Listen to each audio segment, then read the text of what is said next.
When the Civil War ended in 1865, the state of Texas found itself bankrupt, demoralized, and more importantly, overwhelmed by herds of feral, neglected, and unbranded cattle. Any enterprising cattleman could easily round up a herd of their own off the public lands stretching out across East Texas, but there was one problem. In Texas, anyway, hundreds of miles from markets and railheads, these herds were practically worthless. There was, however, a giant demand for beef thousands of miles away in the booming populations of the northeastern United States, where they could sell for sometimes as high as $80 or $90 a head. But how to supply that demand required an entirely different, albeit not new enterprise, the cattle drive. Cattle trailing was an arduous, dangerous affair. Navigating the Shawnee Trail to Sedalia, Missouri, or later the Chisholm Trail from the Rio Grande to Abilene, Kansas, required endurance, fortitude, skill, horsemanship, and manpower.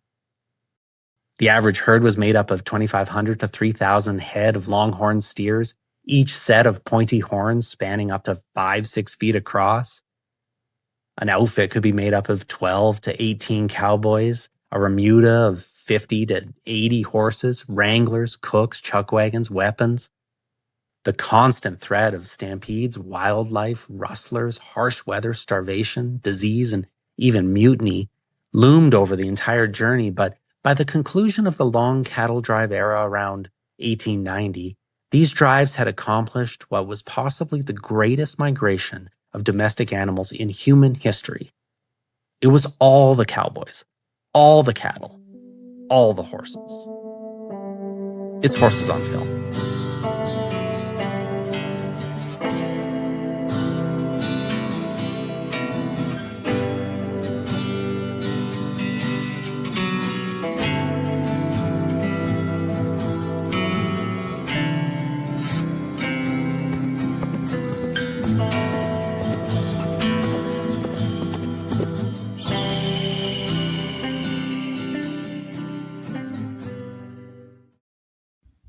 Howdy, y'all. Welcome to episode 13 of Horses on Film. I'm your host, Cameron Chapman, and this is the podcast dedicated to determining the top 100 Westerns of all time.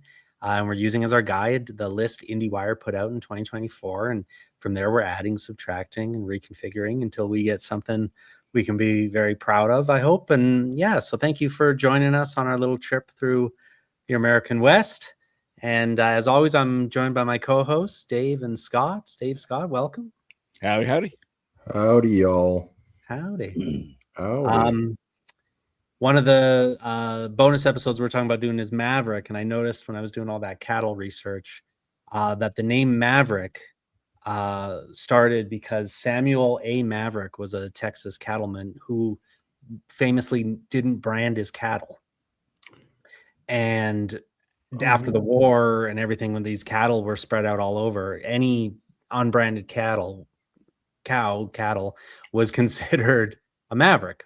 They said, oh, it must be a maverick. But anyway, they all got kind of resold and mixed in and spread out around Texas. And then it was about 1880 something where the word maverick came to mean anyone who was independent or refused to conform. And so I had no idea that name was so new. The more you know. Yeah. That's I actually really did not know. That's actually really cool. Yeah, I thought that was wild. But anyway, I do want to say I made a mistake. And I do every episode, I'm sure I make at least one. We were talking about Treasure of Sierra Madre last episode, and I said I was sure that it was on AFI's list of the top 10 Westerns. I know it's number 38 on their top 100 films. It's not. It's not in the top 10 Westerns, which really surprised me.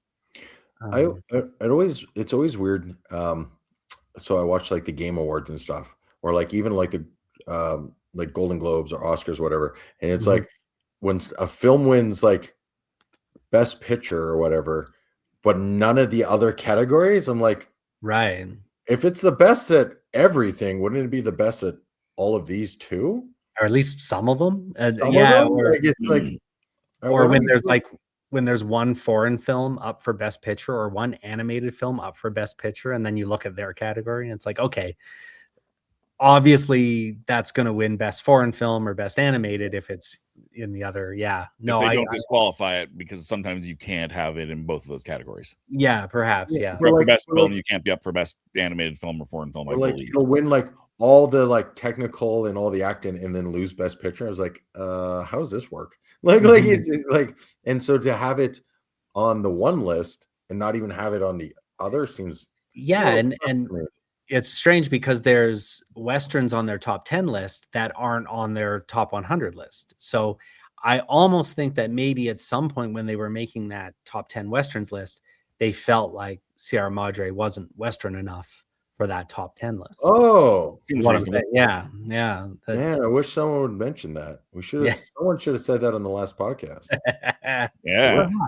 Perhaps. Well, it ended up, it's sitting in 9th place out of 12 right now. It had a rating of 14.5 out of 20, average rating of 3.625.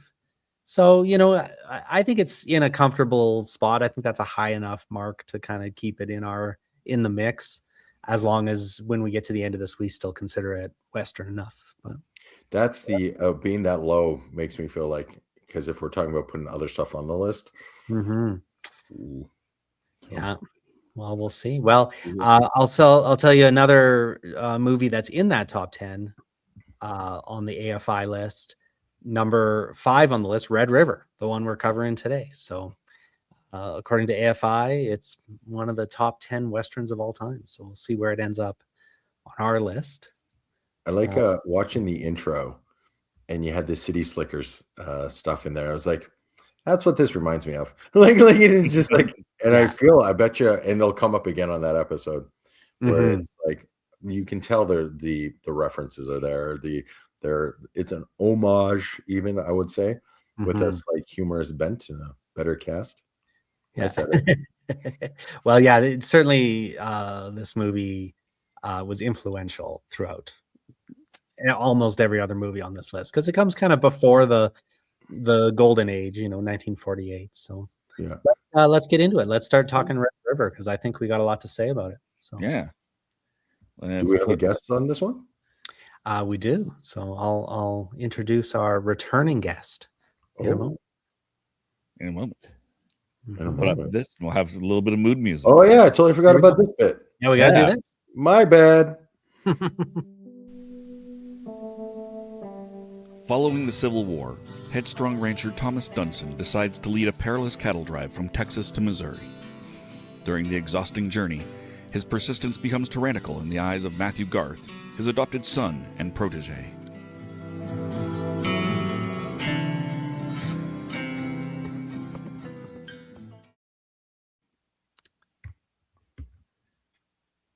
Yes. So, Red River, 1948. It's directed by Howard Hawks, who, of course, did Rio Bravo, which we've covered already. Gentlemen Prefer Blondes, His Girl Friday.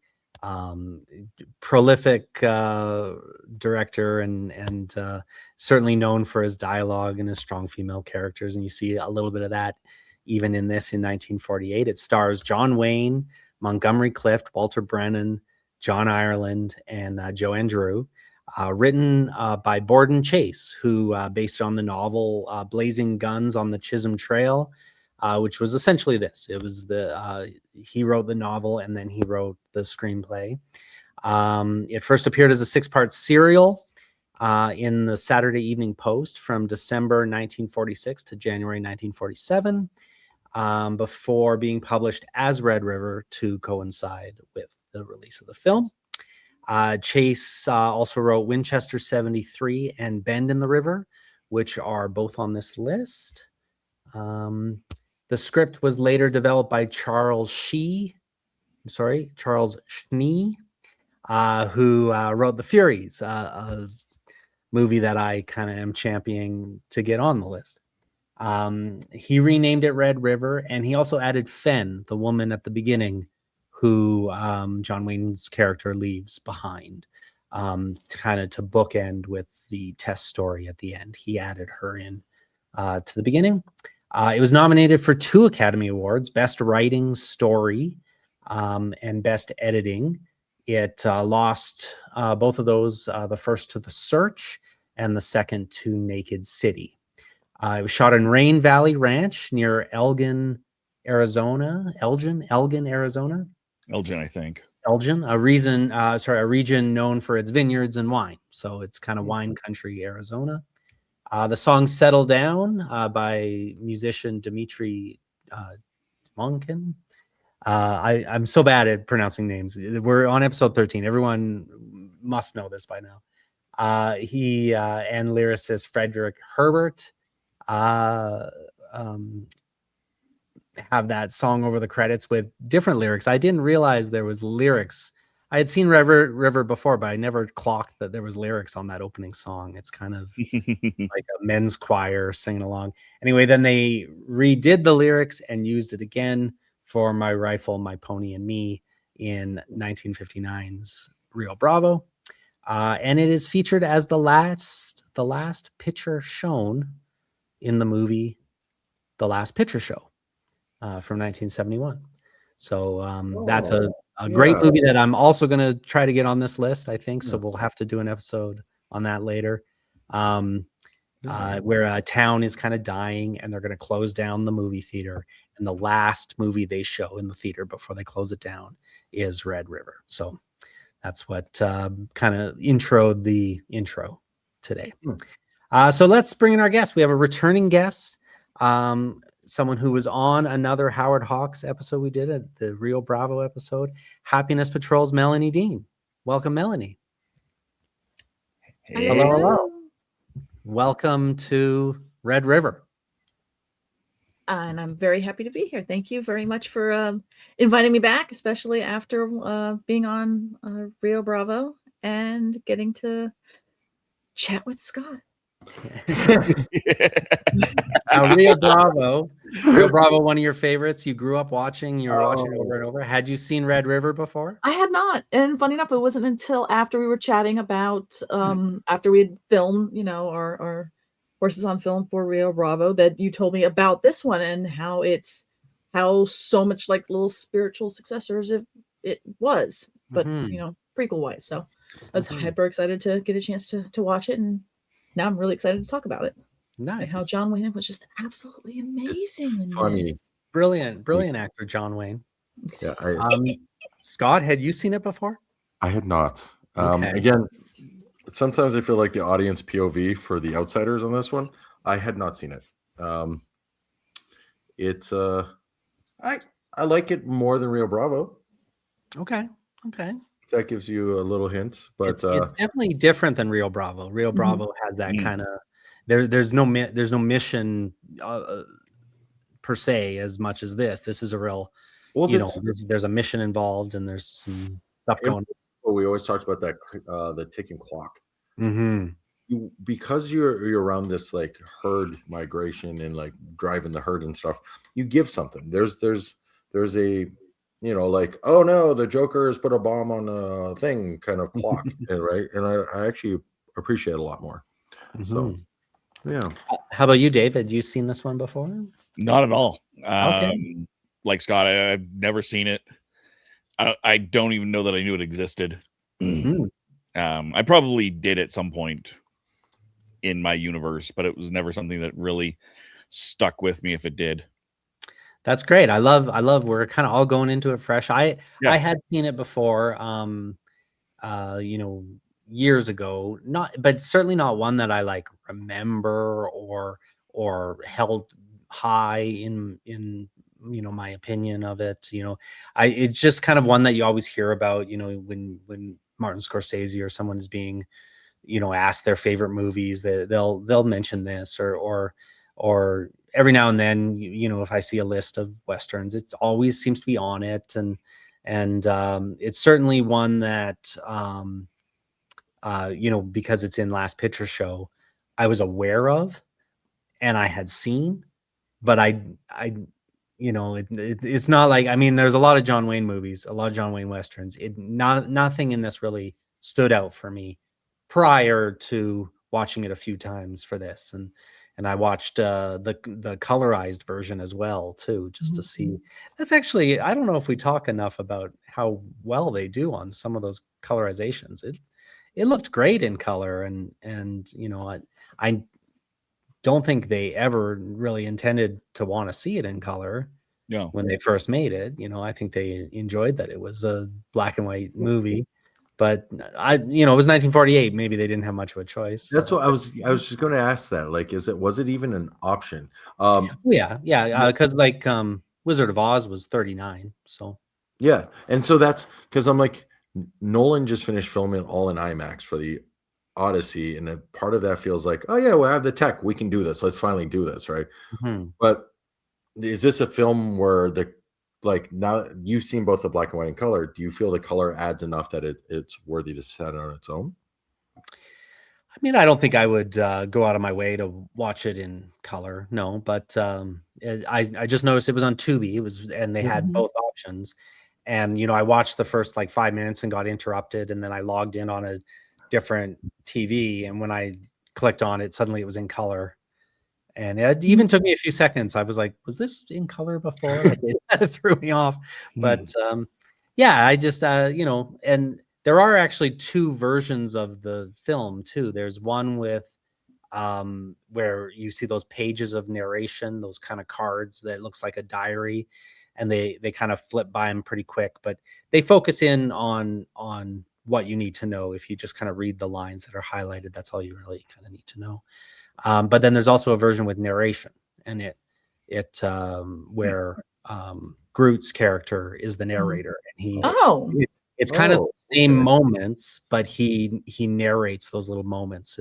And there was an interview actually with Peter Bogdanovich, who was the director on Last Picture Show, where he interviewed Howard Hawks, and Hawks, according to the take on the interview, is that he gave the impression that maybe he preferred the version with the narration that Hawks did.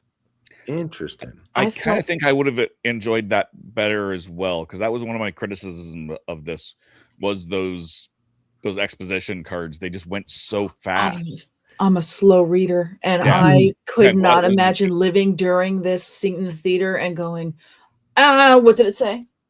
Yeah. And having to look at a lot of people poking. What was that? Yeah. Because at least here I was able to pause and go, okay, what am I reading? That's why you and your friends go, because then Cam, you got line 1, Dave, you got line 2, Mel, you got line 3, and I'll take line 4, and then we'll just middle bottom afterwards. Yeah. Now you just take your cell phone out and take a picture. Yeah. The upside to me, I think, is they weren't vital to the story. It wasn't vital storytelling on those diary pieces. They were there to kind of break up the in-film time. I think so. It feels that way. They jump ahead a little bit, move a little bit. There was story there, but I thought it helped push I thought it helped push John Wayne's character becoming where I'm realizing, we're heading towards a mutiny. He's becoming it, because they use the word tyrant in there and everything to kind of help get the audience to realize, because it's a long slog to the halfway point till you realize, we're gonna mutiny. Yeah, and it is based a little bit on Mutiny on the Bounty. It's sort of I really got the vibe off that. I'm like, because I remember looking over at Kevin like, this is Mutiny on the Bounty. Yeah, exactly. It's very much it. Yeah. And you do, in those little title cards, you do kind of get a little insight into how the men were feeling about him, and just a little bit extra, but they're not vital. You're right. They're not storytelling elements. They're not. Kind of set it up too, because again, at the very beginning, when he kind of leaves the wagon, and goes I didn't sign anything, I'm gone. And I was just okay, this is the kind of character we're dealing with. Okay. But then, when everyone was going on the actual cattle drive, they did sign. There is that scene that very few of the few interior scenes where they really do sign. And I think it goes to show that there is this kind of cowboy honor system of you see a job through to the end. And he warns them at the beginning. He's like, if you're signing up now, you're doing this job till the end. There's no quitting. There's no leaving. There's no, I love how the morale flipped the second it became Matt's crew.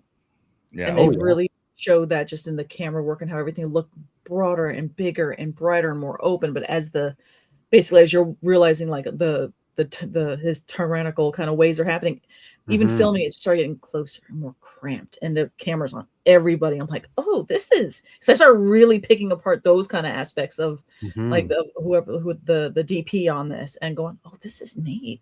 And just watching the old school way of doing the effects of, okay, we're going to do fog and it's just an overlay, and we're going to do rain, or we'll rain right here and put the camera here, and it works.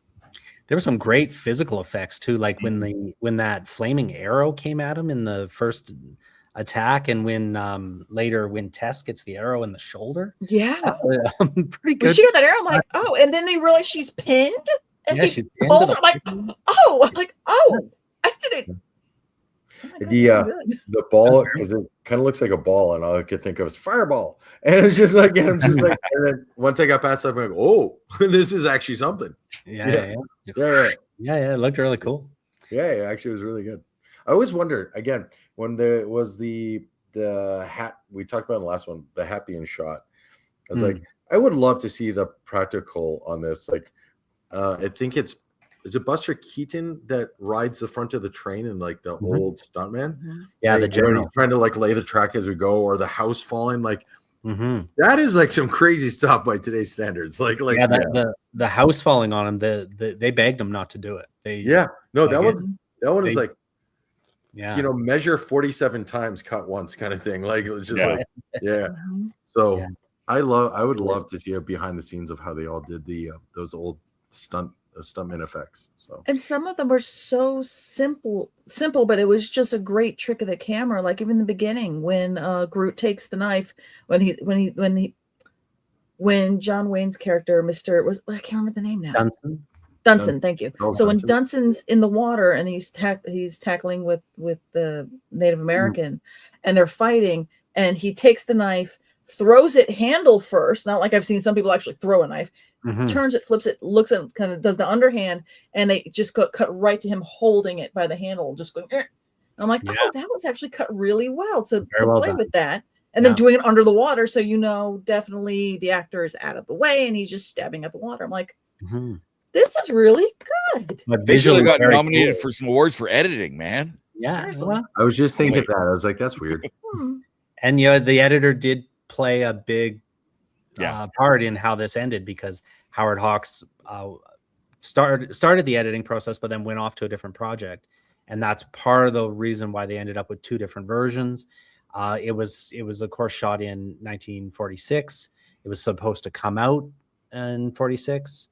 But it got delayed 2 years by a lawsuit. And then we can get into that, but it ended up not coming out until 48. That's why they ended up with two versions of it, because of this lawsuit and stuff. So yeah, there's kind of a, the editor is the storyteller in most cases in movies. The editor, like Annie Hall, Star Wars, a lot, really can change in that editing room, and in this one too, even though it's based on a book and it follows the book pretty closely. There's a few differences. I did read the book, and there's a few kind of slight story element differences, but the course of the story, the structure, stays pretty true to it.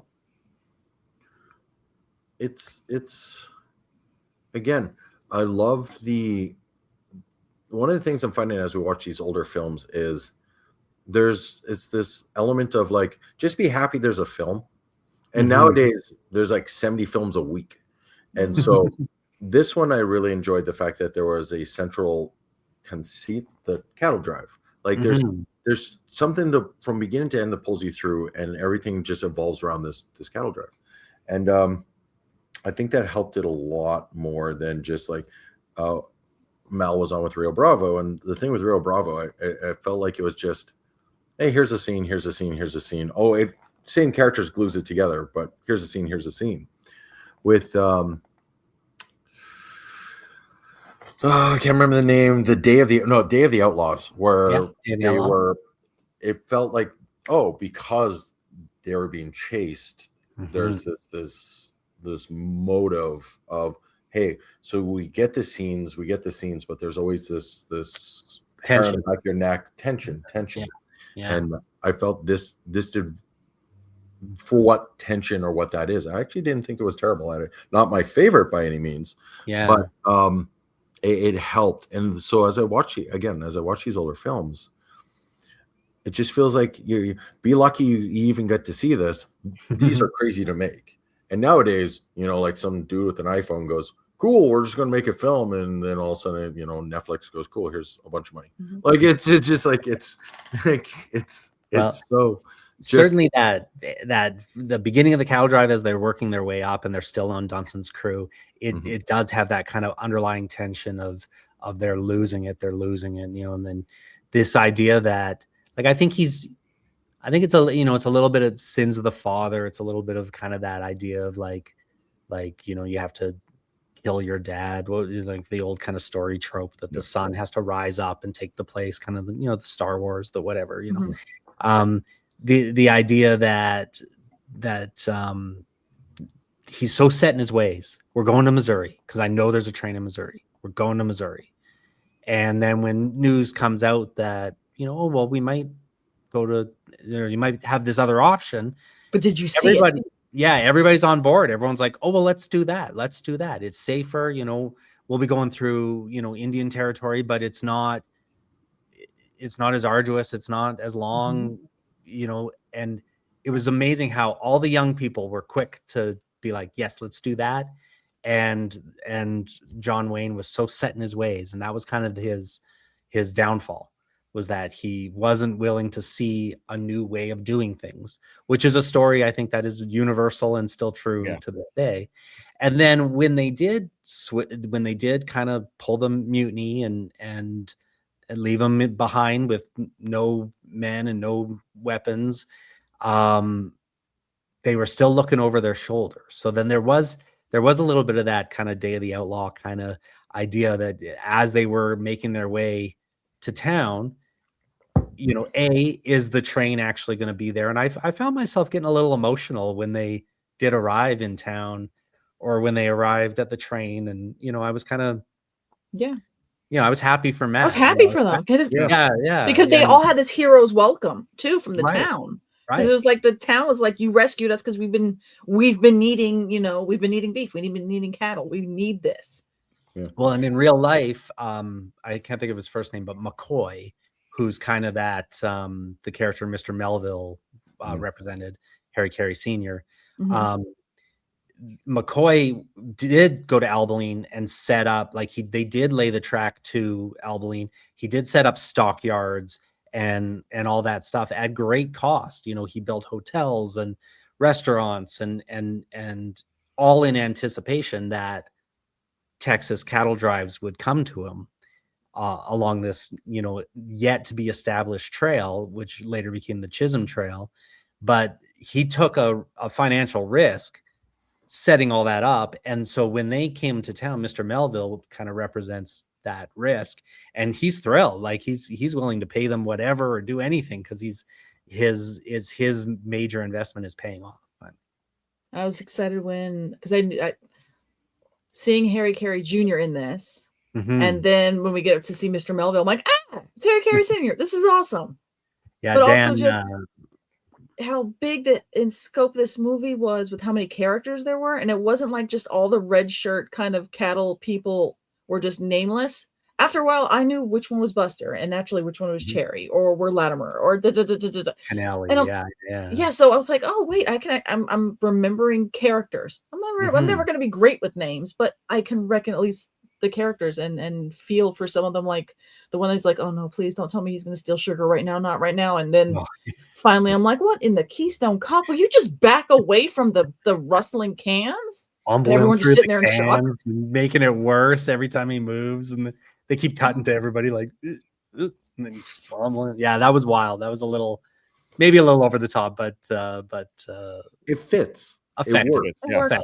Yeah, it works. Absolutely, it really does. Like, and it's stuff like it's moments like that like where I talk about more modern film, and I think they scene leads into scene, or we're showing you this scene I'm pitching like Memento actually, or like a Nolan again, where it's this scene doesn't make sense right now, but it will make sense if you trust me.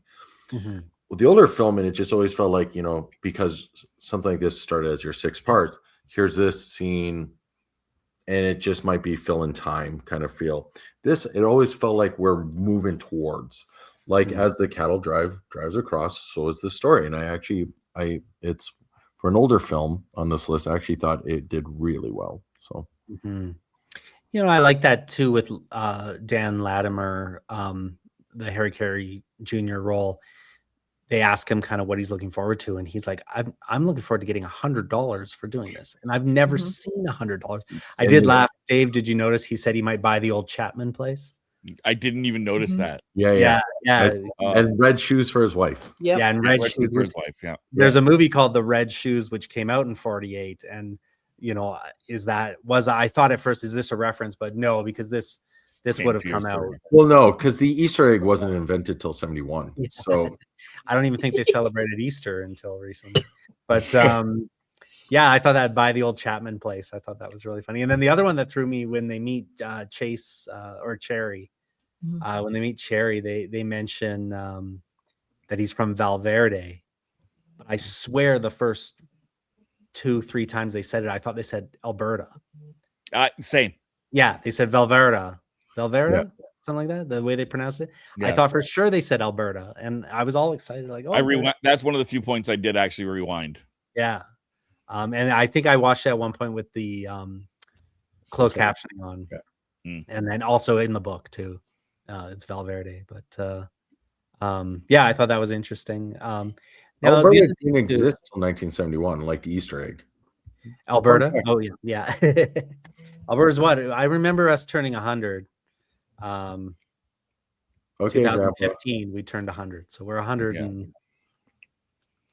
Yeah. Thinking back on your point of whether or not this could have been in color, I was thinking how, given the scale of this and the budget of how many... Because in certain scenes... I don't know if they used any stock footage of like a stampede or whatnot, but as far as I know, it's like that's a lot of head of cow. Yeah, that's a lot of cattle, and to know that you're going to be doing all this, putting on a stampede, hurting them, doing all this kind of stuff. How much money is in your budget to shoot all this out in the? That's not a stage. You can't put that many cows. No. I could see where this would be can we colorize it? At that point, going like, boo, we ain't got the budget for color on top of everything else. Yeah, I'm not sure when. It might have been way later. I can tell you that the final scene they shot was the stampede. All the they caught all the actors earlier, but they went back and shot stampede stuff. It was a sequence shot by the second unit director, Arthur Rawson.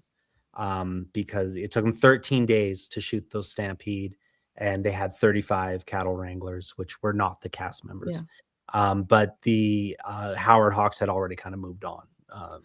And I love that they showed that during a stampede, the cattle can get hurt and trampled. After showing that, there's bodies of how many are you losing of the animal itself. Yeah, it was a dangerous affair. Even just the actual crossing or like the actual journey.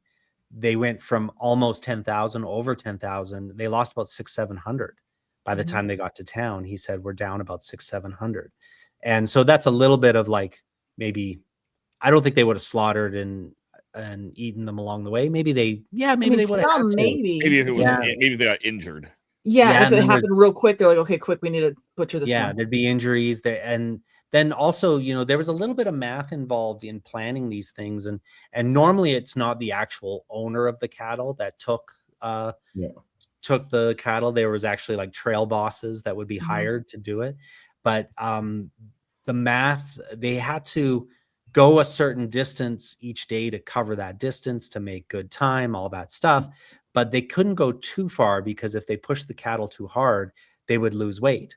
And they need them to weigh a certain amount when they get to the final journey. So they also need to stop and graze. They need to stop and water them. There was a lot of kind of math and figuring out a lot of logistics and details along the way too. So it's always fascinating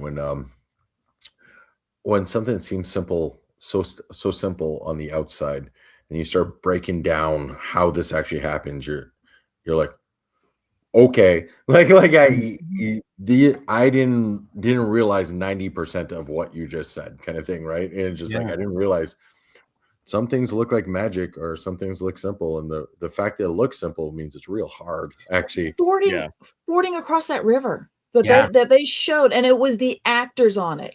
I cannot tell you how stupidly impressed I am of Walter Brennan, because at first I'm like, oh, it's an actor wearing his hat, and he turns around to the camera and keeps going, and I'm like, right in there. He's on a wagon. And so recently I was just in Nashville. I went to one of the museums there, and they had an old covered wagon. My God, I never realized the scale of these damn things and how heavy they are. Yeah. And he's doing it being drawn by, four head of the horses. And he's going through the river. And I don't know if any of y'all have been on a horse and gone, done any horseback riding. Nope. And done horseback riding in the water. It's not easy.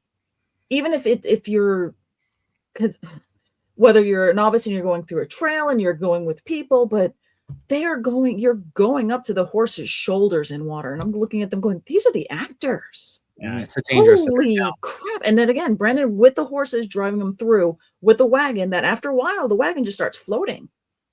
And if it's going to, he can go this way as the horses are still being pulled.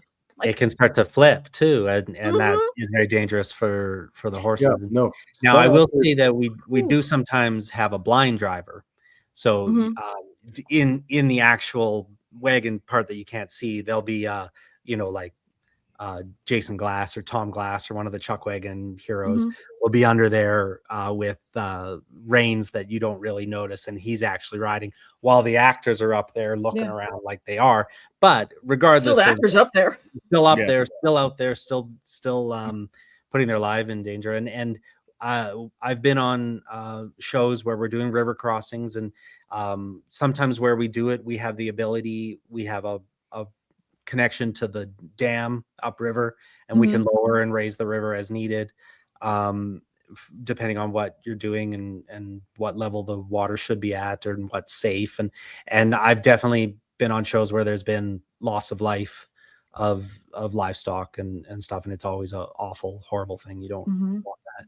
But even just shooting, they said even at the time when they were moving cattle, sometimes like in real life, they were moving so much cattle across the river that the cowboys could just walk across their backs, that it was just so solid of just animals moving. It was like cow bridge, and they would just walk across their backs to get across to the other side and stuff. So it's incredible how many animals were transported this way. For how long as well? Like this was until 1865 till about 1890. Well, 1867 on this trail and 1865. But it's a long time before trains and anything had really kind of modern infrastructure of any sorts. Yeah. And there was Texas had about 13 to 15% of the cattle in America, but less than 2% of the population. So, that's still true. Yeah. So maybe, I don't know. I mean, Houston's a big city. I was trying to think. I was reading Future Boy. I was going to mention this quick. I was reading Future Boy, the new Michael J. Fox book. And at one point, kind of near the end, he's talking about Eric Stoltz, who was the original Marty McFly before they went back and reshot with Michael J. Fox. And they met up when Michael J. Fox was writing this book about his experiences on Back to the Future. He got together with Eric Stoltz to kind of talk about their experiences and bond a little. He said kind of what they talked about he didn't want to use in the book, or Eric didn't want it used in the book, but they talked about their life as Marty McFly for however long each of them took. And Michael J. Fox told Eric Stoltz, "You've always reminded me of Montgomery Clift from Red River." And Eric Stoltz was like, well, that's my favorite movie. And Michael J. Fox went, that's my favorite movie. And they totally bonded over Red River. And just as I was prepping this, I'm also reading Future Boy, and there it pops up that they're bonding over this movie. And they both said it had so much to do with how they approach roles as actors, and that Montgomery Clift especially meant so much to them in their preparation. And he's one of the standouts of this film. Like, he's wonderful. Yeah, he makes up for what John Wayne lacks. So. Yes, you didn't like John Wayne, although there are kind of famous stories where people realize that, like, people consider this one of his best acting performances. And, you know, The Searchers is another one we'll cover. But between those two, that's sort of the ones where people say John Wayne really acts, kind of thing. But I think when he became angry and became the tyrant is when, for me, I was seeing more of the acting chop. Not so much the very beginning, and even then, the very, very beginning where he was just, hey, look, it's John Wayne being John Wayne. Okay, got it. John Wayne John Wayne. I was impressed with Walter Brennan because I'm watching this. I'm like, when did he become young? Yeah. And all it was what? He took I guess he takes his dentures actually out and just clean shaven and everything. And because I was watching the colorized version, and I mean, he changed even, you know, his posture and all that kind of stuff. I'm like, this man made himself age up like 20 years. How did he do that? I'm like, that's acting. Yeah. What John Wayne learned. Maybe any of the actors, like, it just he looked young and brash at the beginning, though. He really did pull off kind of young John Wayne. Well, it's now that we're 13 in, and I'm starting to see the same actors show up again and again and again. Mel is 100% correct on this. Like, he was fantastic. Like, I was like, oh, hey, you know, but man, I don't like John Wayne. I just do not. Like, I'm trying to be diplomatic about this, but like, of all my favorite, like, let's say, like, my top 10 favorite cowboy actors, he is. I like him less than Episode 8. Yeah, I know. He's divisive, and his politics entered in. When they cast Montgomery Clift in this, they were a little worried because they were both very politically active actors. You know, it'd be sort of like putting who's the guy that played Hercules? Kevin Sorbo. It'd be like making a movie with Kevin Sorbo and Arnold Schwarzenegger. Yeah, or who's the guy that Mark Ruffalo or something like? Someone's really far left, one far right. Right, and that's sort of how which makes sense because I joke that it's not far left, far right. It's actually a horseshoe. The more they get closer together. Yeah. In many ways, especially right now. But yeah, it was a kind of a political time in America, and obviously, you know, they got into like the anti-communists. And the blacklist and all this. The writer of this, Borden Chase, was a member of that panel that was ratting people out and really coming down on communism, you know, in this time. And it was a very strange time in Hollywood. And I mean, John Wayne was literally the bad guy in the movie Trumbo. Like he, you know, it was a real struggle between political sides at this time. But apparently on set, it was like, no politics. We're just here to make this movie. And it went really well, and everybody got along, which is nice. Yes. No, other than John Ireland, who played Cherry. Because apparently he was a bit of a rascal. a bit of a rascal, I'll say. And him and the director butted heads, and his role got diminished quite a bit because of his behavior on set. So it was not without its on-set drama, as most films have some. Yeah. No, I said this with Sierra Madre as well, the Treasure of Sierra Madre. Bogart was being Bogart to a large extent, and the best Humphrey Bogart performances are Humphrey Bogart doing a character that is close to Humphrey Bogart. That's where John Wayne is in this. You don't hire John Wayne because he's a Shakespearean actor. You hire John Wayne to be John Wayne. And he does he he is a bit of a dick in this, Mm-hmm. to put it mildly, Mm-hmm. and that is easier to portray to a certain from a certain point, where you're just, when you are a little bit stonier naturally, that bad guy kind of comes out in a little bit better. Another thing that it gets talked about a lot with this movie, and I plan to talk about it here later, but we can kind of talk about it a bit now. There is a gay subtext to this film, and it's very, very popular. Like there's a lot of homoeroticism, and they really do skirt the censors at times, with kind of what they get away with. There is a little moment at the beginning, and I kind of clocked a few of them, where Groot, when we're still in young, when they break off from the wagon train, the opening of the movie, um, the guy says he's leaving, but is the wagon leaving or whatever? And Groot goes, "Well, yeah, it's me and him, like we're gonna go together. Like, we're a package deal."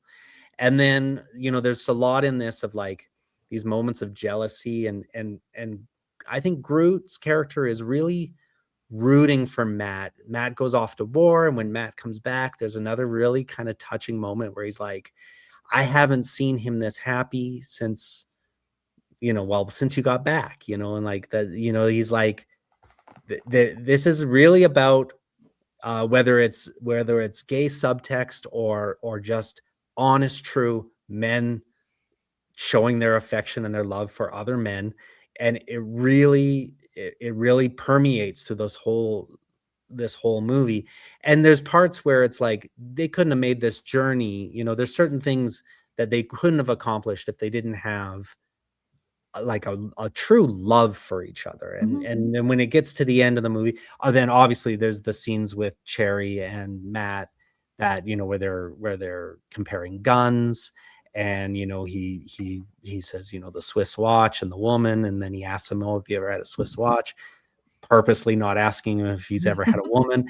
There's a lot of those things where they really kind of I've seen videos of people watching it, and they like blush, like they get kind of frazzled by it, because there's so much sexual tension between those two actors, and it really it really like permeates. But then there's even a little moment where before they decide to head out, when they're branding cattle, and Dunson makes a crack to Matt that, well, Matt says, "You're going to end up branding every hide here outside of mine." And Dunson says, "Well, get me a branding iron." Like there was a little bit of like kind of father-son ownership moment there too. Yeah. There's just a lot of interesting moments of tension and stuff. And they refer to him, well, he's a handful of his own and stuff. There's a lot of lines that I think play on it, but then when you get to that ending, and it is a little bit of a maligned ending, I don't know if you guys enjoyed the ending, where we haven't talked about the Tess character much, but eventually in the end, Tess is the one that's like, "Can't you guys see that you love each other?" And giving this big speech. And it's something, it's a very Howard Hawks strong female character, telling everybody what they can see in front of their eyes if they would just open their eyes. And but it is a little jarring in the movie because we kind of just met Tess. I've thought a lot about, what if that was Groot? What if Groot was the one that was like, "Can't you guys see that you love each other, and let's end this?" But I think Groot is still kind of from that like old school Shakespearean world, where it's like, no, eventually the son has to kill the father and take over. And I think that's what he's rooting for. And I think that's even what he's rooting for with Cherry and Matt. He's like, oh, those two, well, they're going to face off at some point. They're just teasing each other now. But, like, I think that there's a lot of shock to the ending. Because at first I could see where it's looking back and then thinking of the ending, going, how was I not disappointed with how quick this and abrupt this ending was? I'm going, I think for me it worked because she came out with literally guns blazing, and you could see the two of them were shocked. So not only were the Yeah. two main characters shocked, I'm, as an audience member, shocked, going, wait, wait, what? And I'm enjoying how she just finally had it, especially with the gush. Like, did I tell you to move? No. Bam. I'm like, whoa. Okay, we're just gonna all sit down. Annie got her gun. Annie got her gun. We need to be quiet. Yeah. And I loved how, like, his thing was like, you need to marry her. And, you know, and honestly, if this had happened without having the first love of his life at the very beginning and seeing that needed to happen, so there was a foreshadow going through of that how much John Wayne's character had lost, especially when they had that scene between him and her, and they were talking, and how, like, how do you already know my name, and all that kind of stuff, and he's kind of like, you can see he's kind of prodding her, especially when he tells her to stand up and give him a twirl. Yeah, give me a twirl. And the whole thing about a son, it's like, my husband even went, ick, and I went, no, he's testing her. And I think going, that's what it was, because my Spidey senses went, that's not creepy. This is something else, and it ended up being something else. Where having that first note at the beginning of the movie of what he lost, and now he in the second part with her going, that's basically the same kind of woman. Yeah, that was a and great. Then at the end, it was a great addition by Charles Schnee to add the woman at the beginning, Fen, and then bookend it with that scene. So and I think that's where, that's where it kind of like became a movie. Because the book, it doesn't have that first character, and it doesn't have any of that bookending ability. You mentioned this twice now, the add in the female character, and both times the first thing came to mind is when we were discussing There Will Be Blood and how that female character was missing, absent. Yeah, and I'm wondering if this movie would feel more like that, where it was very, very much.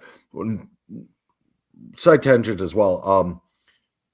I think this is the first time we've talked about a film this old with like subtlety and subtext and all this stuff. Undertone. What I find again with the older films is they're very upfront about everything, and this one trusts the audience a little more, and I appreciate that. I would any other actor other than John Wayne, I would have loved this more. Like, I really don't think he can act. And more and more as I see him, I realize he can't. He just shows up on set and put my name on the marquee. Let's go. Right. Like, it's just like, but like, I love that there's a lot more to it. And the fact that you can dissect this film and really like dig into it. It's one of the better ones around this area we've watched. Well, there's a lot of layers to it, and the ending is abrupt. But it's still very touching when he redraws the brand and he says, you've earned it. You've earned it now. In the book, he is mortally wounded by that shot, and they end up taking his body back to Texas so he can die in Texas. And that's how, but even in this, he said, no, it just kind of got the fat, just a flesh wound. Yeah. He didn't, I think you get the impression that they are going to go back and they're going to start a new herd, and they're going to keep doing these types of things. And another thing in the book, he's from Merseyside, across the river. Like, his character, they introduce him as being from Merseyside, which is across the river from Liverpool. So he's essentially doing a Scouse accent in this, which he's not at all. The John Wayne Scouse accent is something if he was a great actor, he'd be up there sounding like now I can't think of his name. The guy that just won a Golden Globe for Adolescence. Yeah, I know who you're talking about. Yeah. That's the accent that he should have had. Stephen Graham, absolutely. It's Stephen Graham from Liverpool. Then that lawsuit. So Howard Hughes directed a movie called The Outlaw in 1943, and Howard Hawks worked on it with him. He said that the ending of this was too similar to the ending of The Outlaw. Now, I didn't see the original cut. Obviously, they did some work in editing. There was a 2-year delay. I feel like that's at this point anyway, I think if they had to make changes to get it away, it's definitely a very different ending as it stands now. The Outlaw, I thought it was not a great movie. I mean, it was a good movie, but the worst score I've ever heard in my, like, Looney Tunes level. Someone dropped something. It's like slide whistle. Like it was, it was, like it was the most cartoony score. It's a very unserious movie. Red River is deadly serious, even though it's a fun movie and it has that Howard Hawks crosstalk and it has all these kind of fun elements, and Walter Brennan brings a light into any dark room, and as did Montgomery Clift. I thought he was he's a pleasure to watch. Watching him watch the other actors, there was moments where he was almost breaking character. He was enjoying himself so much, and any scene with him and Cherry is like, he is one hilarious. of the best scenes of this film. Yeah, easily. Yeah, and despite all that, I think this is a very serious, very, it's an A picture. It's not a B movie. It is a roll out the marketing team and let's talk about this in award shows, and like this is a prestige movie for sure, in every way. And I just thought, to sue over that ending was sort of strange. And then Hawks didn't like her performance. That's the other thing where people will get on board and say the ending's bad, but Hawks didn't like the way Drew delivered that final speech. And it's fine. You're the director. That's that's job. But he did say publicly that he didn't like it, which is, I think she does great. Barely gets any done.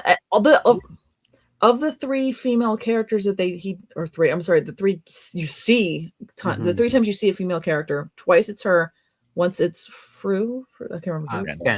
Fen. Yeah. It's almost as if everybody else had a line or two on a script, and then if you're a female, here's a monologue, delivered as fast as you can. Yeah, that's true. It's like we're just counting words to be like, no, you can't say there wasn't any women. They had 1,014 words. And also that she needs to say the character's name that she's talking to each time. Mm-hmm. Yes, I don't know how I forgot Tom's name, because every time Tom, I'm like, oh my God, girl. Yeah, it does not pass the Bechdel test. But it is very, it's not a long walk from this to Angie Dickinson in Rio Bravo. Yeah. And you know what? I also think Tess was they were working with the censors there. They didn't want to make her one of the sex workers or the prostitutes. And I liked how she got offended by that too. Yeah, and she never said it. Yeah, because even in the subtitles, you thought I was one of those. You thought I was a. Yeah, she was a card player. She was a gambler. She was going with this casino troupe, headed just to just Nevada. Like the woman in Rio Bravo. Exactly, just like Feather. Yeah, she's got to hustle. But it is, Hawkian, or it's a Howard Hawks thing to have these strong, fast talking women, and it works. And I, as maligned as the ending is, I like it. It certainly feels abrupt, and maybe there's something in the re-edit or something to try to get away from however they were being accused of trimming from the outlaw. But apart from the abruptness, I think it's touching. It's believable. It's totally believable that Tom is gonna kill Matt over this mutiny and embarrassing him and taking his cattle. But I think once he sees that, oh, I sold all this in your name, the check is made out to you. And, I'm actually kind of surprised there wasn't any kind of legal ramifications for killing Cherry, although Cherry did shoot at him too. I thought Cherry made it. I thought he was just winged on the side. No, I think it was. No, I thought he was on. Yeah. Well, he dies in the book, but so does Dunson. Oh, but you're right. Maybe dig a hole, say a prayer. It's cool. I guess so. I love how they called him out on that. He's like, okay, as long as you do the reading in the morning, it's all fine. I'm like, say words over him. Good to go. Well, even that first, when he first claims the land, he's just like, this is my land. And those guys show up. They're like, no, it's Diego's. He's like, nope. Everything from the Rio Grande, which is almost like a fictional establishment of the border.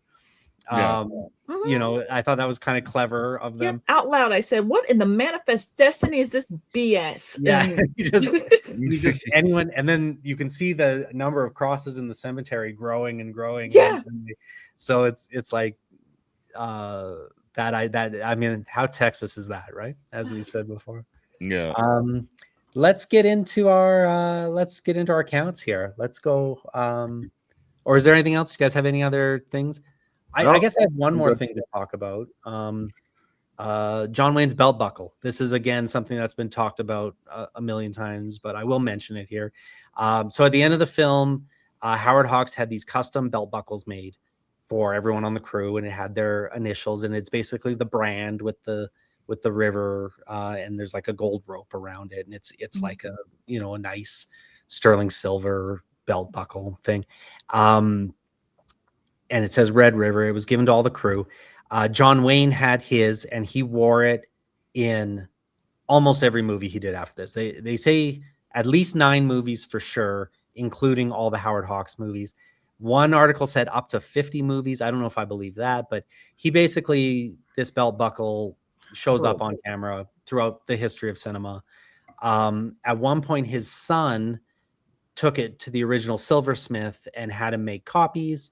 He gave copies out to more people as he, felt he needed them. But at one point, his son took it back to that same silversmith, and it was stolen. It was stolen. It was the afternoon of September 24th, 1981. So that's 2 years after John Wayne died.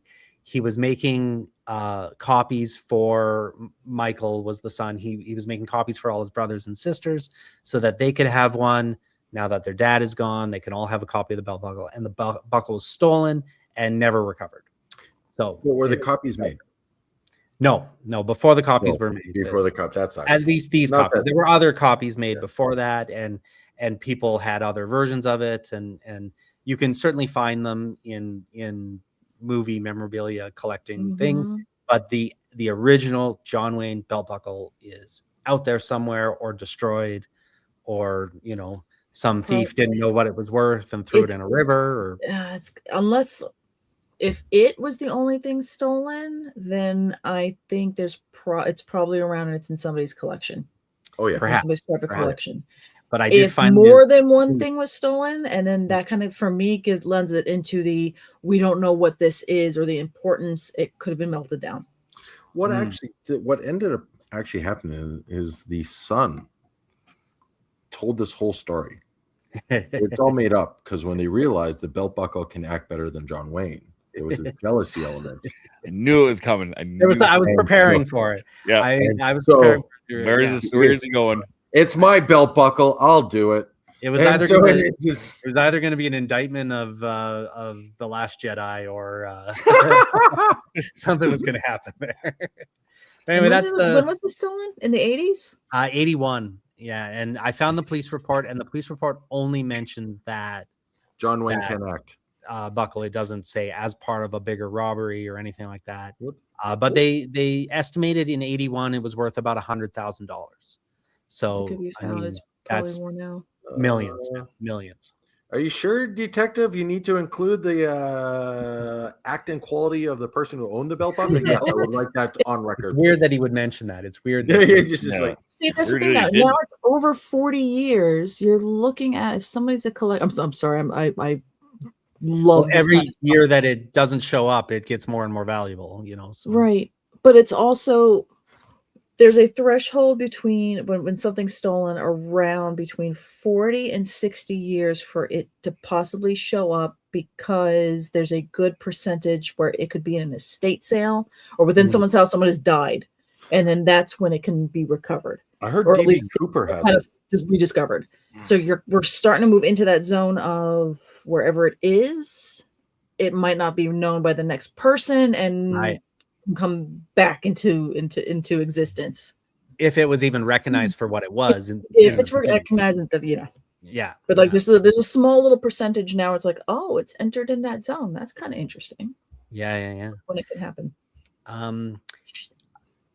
My other notes I have about Montgomery Clift. I think we'll get more into him. That he's in another movie on the list called The Misfits, with Marilyn Monroe and Clark Gable. I think we'll talk more about his tragic life at that point, because that was kind of more akin to that story. But he had a very tragic life and a very tragic end. But yeah, let's get into our horses on film count. I'm on board with all the horses on this one. Dave, what do you think? All the cows. All the cows, all the cattle. So many cows. So many cows. All the horses as well. Definitely. Those cows are so adorable. I love cows. I've worked with lots of cows. One of my early jobs was on a Nickelodeon show called Caitlin's Way. And we had an adorable cow that was like domesticated, basically. And we were in a national park. And I was at the time, it was early in my career, I was in locations, and what part of locations is like garbage and making sure that like nothing is left and leaving the site better than when the film crew got there. And they told me, as domesticated as this cow is, it's not allowed to poop in the national park.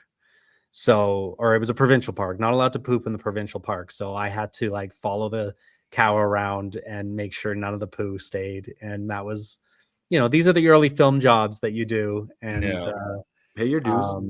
But again, I was happy to do it because that cow was so adorable.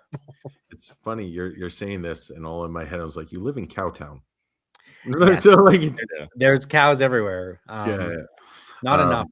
There used to be cows right on our street, because before, as this was developing, at the end of our street there was a fence, and they still have silos there where the farm used to be. But we used to fall asleep and hear the mooing cows. It was lovely. It was a lovely. I miss them. It's funny because I didn't know where you lived there, but now I do. I'm not going to say it, but I'm just like, oh, I know exactly what you're talking about. Actually, yeah. Calgary. Yeah. How about you guys? Are you on board for all the horses? All the horses for sure. I mean, I would say all, especially, granted, there's all the horses, but even more cows. But I really did like that they showed that they had their horses, and that they always had a little stable of fresh horses, and them showing you a few times them herding them with the rest of the herd. And that they had to get to their next spot, and you're kind of like, oh. And then even the part where like the one was like, oh, this one's ankle is getting puffy, we're gonna have to paint it. But showing that for such a long drive, that they had to keep also having multiple horses to make sure that they were on fresh 67. So I thought that was cool. Yeah. It's really funny because when you hear about cattle drives and stuff like this, it's always this element of like function over form, where we just got to get this done. But like here you are being like, no, they actually care. They like, it's not just a job. They care about these animals. They care about they're part of it. Both the cattle and the horses. And I think they showed it really well. We didn't talk about it till now, but I think they showed that really well. Yeah, and even when John Wayne sent Cherry off to get those guys that ran away, he said, take an extra horse, like take 2 horses. And the idea is go hard, like you're chasing after these guys. Take an extra horse so you can ride through the night, that kind of thing. Like it's a great moment in Costner's Horizon Chapter 1 too, where the little boy escapes after the town is attacked, and he takes 2 horses and he's riding 2 horses at once. And then when the one tires out, he jumps on the one and keeps going on the other, kind of thing. Like it was a necessary thing for these cowboys to have multiple horses to make this work. Yeah. Wild. How about ratings? Want to get into ratings? Yeah. I give it a 3. Okay. I didn't love the movie. I didn't like John Wayne. We'll wait till Scott gets to this. The ending was abrupt. Those dialogue cards went too fast. There was enough things to bring the score down, and I didn't love it enough to overlook those in my score. Hmm. Didn't hate the movie. 3 is not a bad rating. 3's good. It's a 60%. That's not terrible. Yeah. Exactly. This is an important film. Do I personally think it is one of the best? Not necessarily, but it is certainly one of the most important. And to skip to the next part before everyone else goes, yes, it still belongs on the list. Yeah. But I just didn't love it. So 3. Yeah. How about you, Mel? Where are you at? I was hoping that you're going to pick Scott first so that I can bring up his ending. I'm going to go with a 5. So now we're just going to do that. So I'm just going to keep moving the roller coaster up until we go have fun with here. I really love the hell out of this. Yeah. There is even that fact that there's a John Wayne in it. As somebody who's watched a lot of John Wayne and growing up with John Wayne, this for me, of all the John Wayne-ingest movies, this was his best showing when he started getting angry, when he started becoming unhinged, he started going off the rails, and I got to see possibly in his acting of maybe him getting having a few drinks too many drinks at the bar, and too many people are asking for his autograph. We got that John Wayne coming out, being I loved it. I can't say enough about the gem that is Walter Brennan. I mean, he's just so good when he's on screen, and I love the little thing between him and, I'm gonna say the name, Quo. Yes, about the teeth. Teeth. I thought that was hilarious, and how much he was yelling at him about his English, and you could just see he's now doing it on purpose. Absolutely. I love that. The fact that they hired somebody who was an actual Native American to fulfill this role. At this time, they did not go grab a random Italian and go, "Hey, you're Sicilian, you can do this, right?" Chief Yolachi played Quo. Yeah, because that was one I remember going on IMDb to see. Oh, that he grew up in a reservation. And fun fact, his first thing about his first foray into show business is he was an opera singer. Oh, that's really cool. Again, the Italian thing, but except he was actually Native. Anyway, love that he was in there. I liked how robust this cast was, and it wasn't just a bunch of faceless people on horses that were just there. There's a lot of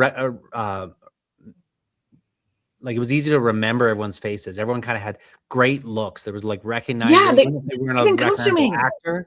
They were really recognizable faces. The costuming has legitimately helped a lot in this. Where the hats, they all kind of had different hats on, and the very beginning with, I think it was Buster. He had at the very beginning when you first meet him, and he punches the other guy, and he's like, "Don't make fun of my hat."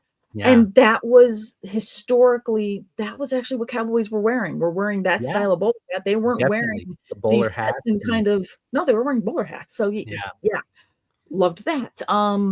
I can go on and on about really love the hell out of just the cinematography, the old school way of how do we make this look foggy, rainy, bright. All of those tricks and stuff were so just going, there's no such thing as CGI. This is how they filmed it. This is movie magic, the OG stuff. So they did everything that they were serving. So 5. I love 5. I love a 5. Yeah, they did do some pretty advanced photography to kind of extend the number of cows too, and things like that. They made a movie here. They made a pretty good movie. I'm closer to the Mel score, as you can guess. I'm gonna say 4. I'm going with 4 on this, and I really do think, John Wayne's not my guy. I would rather have Randolph Scott or some of these guys, but this is a role I want John Wayne in. I think it works, and there's certainly of the maybe 25 John Wayne Westerns I've seen, 30. I enjoy him in 29 of them, or I really 24. There's really very few where I don't just enjoy him for being John Wayne. I don't go out of my way to like him, and I don't think I'd like him as a person if we were hanging out.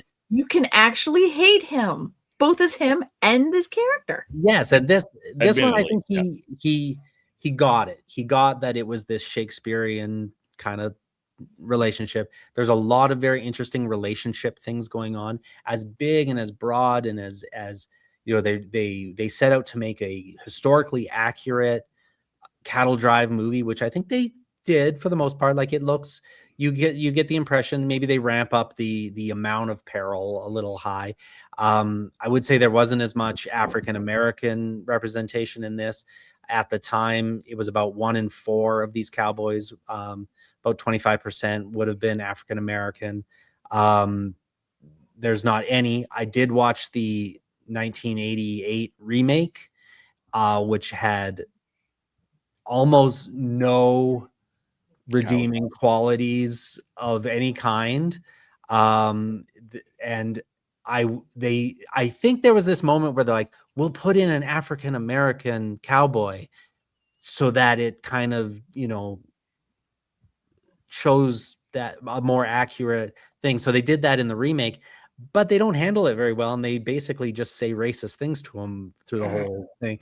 And it's like, well, what was the point of that? Like, are you trying to be accurate, or like, I almost feel like that who the director of the remake was like, I love 2 movies, Red River for maybe all the wrong reasons, and Blazing Saddles for all the wrong reasons, and we'll put these 2 movies together. Like, it's I did not enjoy that remake at all, and it made me appreciate John Wayne that much more, because I didn't really enjoy any of the cast in the remake. I will say that, like I said before, it never stood out to me. You know, I always kind of saw it on all these lists, and I'm like, oh yeah, Red River, I've seen that. And it never really stood out to me as something I needed to clock or care about or revisit. But, you know, doing the research and watching it a few times, watching some people's reactions, listening to some stuff, some interviews and things like that. And the more I learn about Montgomery Clift, I just think he was incredible. And I think there's a lot of really enduring, redeemable things about this movie. And now, you know, obviously, you know, once we get to movie 85 on this list, our heads might be spinning of, you know, which movie was that, you know. But now I really feel like it's going to stand out a lot more to me. Maybe. Whether I think I like it any more than I did before, I'm not sure yet, but I do kind of see like, oh, they did this and it's special. They did this and it's special. Okay. I think I have the same issues other people have with the Tess character kind of being tacked on at the end, and you know, maybe the abruptness of the ending. Although, again, I was really emotional when they got to town with the cattle, and I was really rooting for them. And I was a little, you know, I wasn't emotional, but I was really like, again, I wouldn't say moved, but I was really just like content. I was content with the way she screamed at them and then stormed off. I think where it could have got hokey or terrible would be if she ran into Matt's arms and they hugged and kissed, and you know, John Wayne slapped him on the back and, you better marry that girl or something. I think they handled it in a very Howard Hawks way, which is always, you know, a very interesting, mature, realistic way. And so, yeah, I'm at 4. So we've got a 5, we got a 4, we got a 3, and right? We're out of time. I'm sorry. Have see y'all in 2 weeks, folks. Bye. So fine, let Scott do his thing. Fine. Cool. If I have Scott, to. what do you think? I'm very Mel's already just like, oh no, this movie made me like Rio Bravo less. But like it's you said before you liked it more than Rio Bravo. I do. There's a lot to like here. You mentioned the lack of black cowboys in this, and I was just like, that's because John Wayne would just use the N-word all he could. They're like, we're rolling. He's like, fine, it's okay to use it. Like, it's maybe. Like there were actually not like John Wayne. There were entire outfits that were all black. You know, like that was a common thing when you were hiring these things. It was, and So they did, yeah. They had the Irish guy in there with his bowler hat, and again, No, very But a lot more. But yeah, there should have been. John Wayne aside, though, is it going to get a higher rating than? Yeah, because in my head I was like, I want to give this a 2, but I like it more than Rio Bravo. Is that what you gave Rio Bravo to? Can I go back and give that one a 1? And then these things are flowing. We can change them around. And I feel really bad because before we started rolling, I was like, I'm sorry, Mal. Like, it's just like, and it's the technical is there. Everything we've talked about is 100% correct. It's so my partner doesn't like Tom Cruise. Understandable why. Nor does mine. Yeah. But Tom Cruise is in good films. Like, and it's absolutely you can get, if you can get past that. The problem is like, at least Tom Cruise, I feel, tries. John Wayne doesn't. He just doesn't. He's just like, give me the paycheck. I'll come on and say some weird hokey crap. Not even hokey, just like what, like, like Americana, whatever it's going to end up being, like howdy partner, and then just like put my name on the marquee and we'll just call it. Too like, good of a gun to disagree with or whatever. You're like, and it's just I like that so much. And it really takes me out. Every scene that he's not in, I think is better for it. I really like how at the end she grabs the gun and just like throws it as she's storming off. And I was just like gun safety. But I actually liked it. I liked everything but John Wayne. John Wayne like has the score out of the gate. Just does. I just can't see past him. Well, he's our most frequent actor on this. I'm hoping it gets better. I'm hoping 4 more. Yeah, 4 more after this. And that's like, and this is the best of them. Well, The Searchers is a very good one, and I love The Cowboys, and I've said before it was my first favorite Western when I was a kid. So I feel like whatever score I give this is going to feel like a personal attack. So like it's just like it is, but not. It's a 2. I'm never going to watch this again. Yeah, I understand why I understand why Mel likes Rio Bravo. I understand why we got there. I get that, but you would think we've talked about I like Morally Gray, and it's danced around and it has a chance to be in here, and this feels like there could be, but for 1948, for 48, that was it's impressive as a film. I think if you're this far into the podcast and you listened to like everything that we've been talking about, this is technically sound, edited and sharp. The music's really good. The effects are awesome. And then John Wayne comes in and just Cleveland steamers all over this thing. And I'm just so don't look that up, people, if you don't know what that is. I can gather. And just like it's really bad. Like oh, hi Mark. Like it's bad. And I can't get over how much I do not like John Wayne. I don't want to eat green eggs and ham. No, I don't. I do not like John Wayne. I do not like him one bit. Sam, I am. Like, I just do not. And so, it's like a 2 in my books. But, like, and I will asterisk Rio Bravo with a 1.5. Like, it's... I'll appeal to our random number generator to try to spread these John Waynes. No. Put them all... Maybe let's do them all together. Like, just put them all together and I'll just hit... Let's get through them. Yeah. Beat Scott down with John Wayne. Get all together so that way it becomes his own little subset. And then that way he'll be forced to just kind of rank within almost themselves. And then we'll see what the number gods have in store for us. For sure. 6. And just so, every time we tune in and I'm just like... John Wayne aside... No, it's a 2. The movie's a 2. It's a 2, but do you think it belongs on the list? Do you think it's more? Or you're hoping no, because more so than The Treasures of Sarah Madre.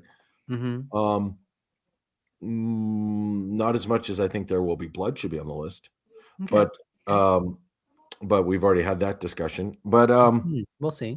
I legitimately I like the structure. I like the characters.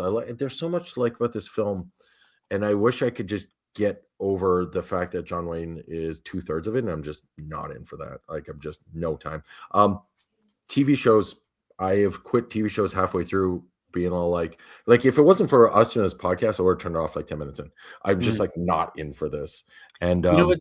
There was an interesting part though when they leave him behind, and then, like you said, the tone really shifts when they when Matt is now the head of this thing, and the cattle drive is continuing on. They're shifting where they're going. They're and the trying quality of the film increases too. It's great. And if John Wayne, his ego was where I assume it was, he might have been fighting for scenes of him, riding to the nearest town, rallying up some hired guns, ammoing up, and then half the movie could have been cutting back to him as he was charging towards them and stuff. And there wasn't a lot of that. It was really the only other scene we got with them before town was when he rode in and met Tess, and then him and Tess had that little back and forth. Again, in some people's opinion, a scene they wish wasn't in the movie. And yeah, you mentioned Randolph Scott, and I when the minute you said it, I was like, oh man, yeah. Like Gary Cooper, Randolph Scott, there's lots of these guys that like I know I don't think the time frame works, but there's so many what ifs on this that I'm just John Wayne bothers me and bothers me to my core, and it's I want Scott's soul hurts. My soul hurts. It does. And now I'm starting to feel bad for putting you through this. No, I signed up for it. I signed up for it. I said, but if everything was awesome, then we wouldn't know what sucked. So now I need to see what sucks so I can know what's awesome. So. Yeah, and I think you even pointed out you really enjoyed Montgomery Clift in this. He was amazing. I think it's very worthwhile us taking a look at the other movies he's in. Apart from The Misfits, which is on this list, because he did other Westerns that I haven't paid much attention to. And I think this movie is a good entry point into what was and could be one of our top cowboy actors. Well, we talked about the Eric Stoltz Back to the Future thing. Yeah. What if this was I can't remember the name of the actor from the Talty. I thought it was that's Randolph Scott. Is it? Okay. Yeah. That's what I wanted. I wanted that smooth, smarmy, more not this abrupt and this abrasiveness. I wanted a calculating character that just unfortunately doesn't see all the angles. Did I mention this when we were talking about the red shoes? Dan Latimer, they have that little moment where he says, he just wants $100. He wants to get his wife the red shoes, wants to buy the Chapman place. And then after he's trampled and he died, there's that little moment with Matt and with Tom where he says, and get his wife anything she needs, even maybe, and then he stops. Yep. And Matt says, why don't we get her some red shoes? And he's like, yeah. And I think that it was kind of a little hint that this Tom character, not John Wayne necessarily, but this Tom character had this little bit of softness in him and this sensitivity that he would never admit. And he was never going to finish that sentence because it would have made him seem soft. And he was so concerned with the idea of seeming soft. And when he overhears Cherry tell Matt, when Cherry tells Matt that Matt's too soft, he whips around like a protective dad, very, very scared that his adopted son is being accused of anything other than being the manliest man of men. But then he then uses that against him later, where he says, Cherry's right, you are soft. You should have killed me because I'm coming to kill you. I really do think, John Wayne performance aside, the writing of the character and some of the journey of the character and the subtle underneath subtext of the character is better than I initially gave it credit for. Again, give me someone who would express that better. Yeah, I wonder if there was somebody who kind of had that.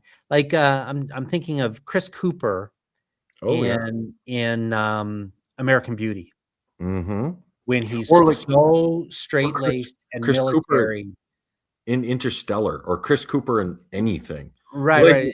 Someone that's able to give it just a little bit of depth and beyond the, oh, look, it's John Wayne being like a little gruffer than Sutherland, where he would John just Wayne being a little softer than he gets to be. Yeah, so give me someone with a dimension. Like, John Wayne's not even 2D, he's 1D. Like, he's so just god awful. Caricature of himself. I'm so gonna get a standee and put it right behind me. I swear to God, I'm gonna do that. I'm looking forward to it. I'll do nothing green screen. John Wayne's all behind me. Just bam. Yeah. John Wayne in The Searchers. Bam. I get the thing is, I get why people like John Wayne. I really do. Mm-hmm. I can see why. And if he's like Elvis, he's a character. It's John Wayne. It's John Wayne. I understand. Yeah. John Wayne. Yeah, I understand why people love Elvis, and I understand why you'd go, like, everyone went to see those Elvis movies. But out of context, if you take 50, 60, 70 years later, you just say, hey, look at this guy, he was the biggest star in the world. I think it's hard to convince this new generation of kids that Elvis means anything. One of the conversations I have about new music is, especially now that music is so accessible, and it works the same for films because of streaming and whatever, is you're not, back then you're releasing your film and it's because of how it's accessible it is, this is your film. But now you release a new song and you're battling Zeppelin, Beatles, Elvis, whatever before, because I have access to all of this now, not just what is available to me. And I don't see myself wanting to go back. I can understand why John Wayne is popular. I get that. And because no one else had any real options. So like now I have options, and John Wayne is not the one I'm choosing. All right. So all right. Are there any other films that you guys would like, other than John Wayne films? Are there any other films that we think would fill this void if there was no Red River on the list? Is there anything? City Slickers. City Slickers is on the list, and on the list, so we'll see where it lands. City Slickers 2, Curly's Gold on the list. No, it's not. That's not on the list. So yeah, maybe we can get that on. I thought Giant.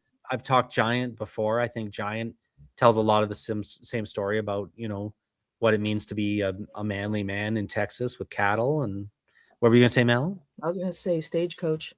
Oh yeah, Stagecoach. Yeah. Is Stagecoach on the list? I feel like the original one is. I like how Dave's looking at his notes. I'm like, I don't have that. I'm gonna keep bringing up John Wayne ones just to. The 1939 Stagecoach might. I'm actually. Yes, it is. Yes. Cards on the table. I'm looking forward to actually watching the other I Wayne ones. I need to. I'm hoping one of them shows me what everyone else is seeing. Did you do El Dorado yet? I don't go into like. No. I joked about last week. I was like, oh great, here we go. But I don't want to hate these things. I don't want to. I come in a lot and just like he just is just awful. I do not like that man. Okay, here's another John Wayne. Chisholm. Chisholm is a very interesting movie. I don't know if it's top 100. It certainly has aspects to it. It's 1970, so it's late in John Wayne's career. I think John Wayne as the old man is a little bit easier to take than John Wayne as the romantic lead. Yeah, I don't believe it at all. Shot the Liberty Vance. Yeah. And it's Chisholm. It's not the same Chisholm that this this trail was named after Jesse Chisholm, which is a different Chisholm. But that's another one. Can I ask you a question? Yeah. Mel, can you help me out on this? Oh God. Okay. Maybe. Hold on. Yeah. I'm gonna ask you. Yes. Yeah. And I'm asking specifically because Cam mentioned love interest. is he a good-looking guy? Absolutely not. Yeah, thank you. So where is this coming from? He can't act. I disagree. Okay, asterisk for the time, because the thing is, both the male gaze and the female gaze have always changed depending on country, circumstance, year, decade, and what's being fed to you. Which is The sometimes pop culture is putting in front of you as your options. It's kind of like to your point, like what you were saying with music, and even what we were just saying about like Elvis and like new generations getting into music. New generations aren't necessarily going out and seeking new stuff. I mean, they are blessed, but sometimes it's got to be right in front of you. Hence why you see the people, the band tees that we used to wear, or that either older brothers, family, what have you, those shirts that you still see in a Hot Topic or whatnot. So you keep seeing the same AC/DC shirt. And I'm still watching and listening to kids love AC/DC. Fun fact, I cannot stand AC/DC. It's the same song, and they can keep on saying how Bonham and Scott, I think they sound the same. If I didn't say the right, the two singers, whatever. Scott and Brian Johnson. That's it. Thank you. Same person. I don't give a god. No, they're different, but I know what you mean. No, but if people wear the shirts, they start listening to music, and it keeps going and going and going and going. The Ramones aren't as good as the shirts let you think they are. No, because Lord knows how many people wear which shirt, because which band, who's the drummer? Is that Marky on there? I can tell you which songs they are. Yeah. No, you don't see Elvis shirts. So you're not going to see people liking Elvis. You're not going to see people swooning for Elvis and la di da di da di da di da. They made a couple of Elvis movies that came out in the same year, and it's not like it was a huge resurgence in Elvis popularity among Generation Z. The smallest of Elvis resurgences happened when Lilo and Stitch came out, and people started wanting to know about Blue Hawaii and that kind of time. Yeah, and it's got to be in the pop culture zeitgeist. There was like a Mark Ronson remake of one of his songs in the 2000s that became popular, and they play it at like the hockey games and stuff. And so it's got to be popular. People got to watch it. Blah blah blah. Right now, when it comes to like John Wayne, back then, of course, he was the leading man. He was in every movie. He was always like, the junkets. Blah blah blah. All those aspects make somebody attractive. You're not seeing any of that right now. So, and again, decades have changed, but right now, in my gaze, no, God, no, it looks like a foot. That's because I would ask Dave, but he's going to say yes. That's why I figured I'd ask you. And so, well, I'll say yes. Young, old. I think he is attractive. I don't think he's, a male. Certainly not in this movie. He's not like the romantic lead. I thought in that opening scene where he leaves the wagon train, he was, I thought he looked like a late 1930s, early 1940s star. And I think the fact that he was huge, like he was 6'4", he was this big hulking guy at a time when that was considered very tall. There wasn't a lot of 7 foot tall people in the NBA or anything like that.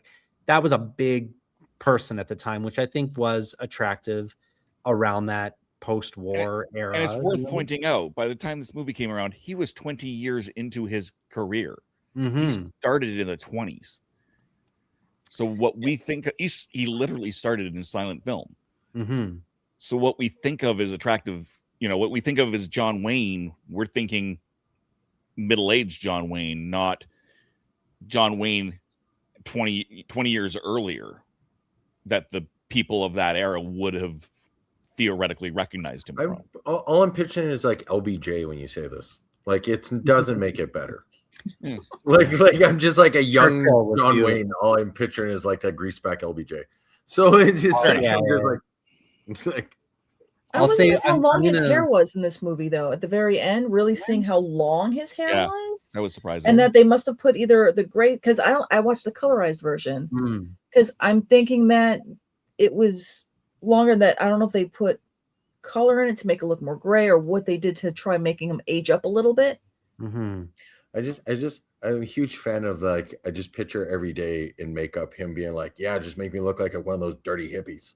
And that's the long hair, I think his politics is like bleeding into, like, his persona bleeds through almost everything he does, because that's just kind of his persona. I think it's John Wayneism was actually what they were going to go with over McCarthyism, but they went, no, that doesn't roll off the tongue as well. Yeah. I'm gonna talk about one more movie very quickly, and we mentioned it earlier, but The Last Picture Show. I really want to do. I think I'm pitching now. Can we do a bonus episode on The Last Picture Show? Because I think it really is.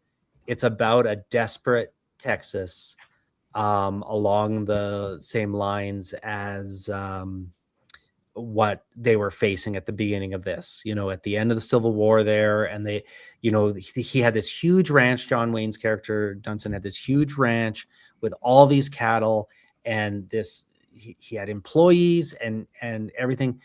It was just the end of that era, and they had to do something. And that something ended up being these cattle drives to basically save their bacon, their beef. So I think Last Picture Show uses a lot of those same themes, and it's a beautiful movie. And it's about that moment where teenagers become adults, and it's been stolen from. It's visually gorgeous. It's a young Jeff Bridges, who's incredible. Sybil Shepherd is incredible. It's one of those movies I'd love to visit. So that I'm pitching that now. We'll talk about it later. But I think we're there. We're there. We're good. We're there. All right, Dave. Where on the internet can we find Dave Chapman? You can find me all over the YouTubes. You can find me, of course, here on Horses on Film, but also on Sundays on Spill the Geek Tea, on every other Monday with all three of these other fine folks on Happiness Patrol show. Nope, that's not Mondays. This is Monday. Wow. It's been a long day. Every other Monday is here on Horses on Film. This is the first Thursday of every month, Happiness Patrol show. YouTube.com/@Happiness Patrol show. Tuesdays on The Legend of the Traveling TARDIS, and in between all of that on my own channel, youtube.com/The Rathole DOTCA. That's the rathole.ca, but YouTube does not like YouTube URLs in their URLs. All right, and Scott, where are you in this world? Breakfast Scotch National, like always, where I try to take the news of this world and try to add some humor to it. But I'm not gonna lie, it's getting harder. It's really getting harder out there. Pun and Pixel should be doing its thing by this time. Looking forward to finally, as you are noticing the backgrounds change and stuff like that. Looking forward to finally getting that underway.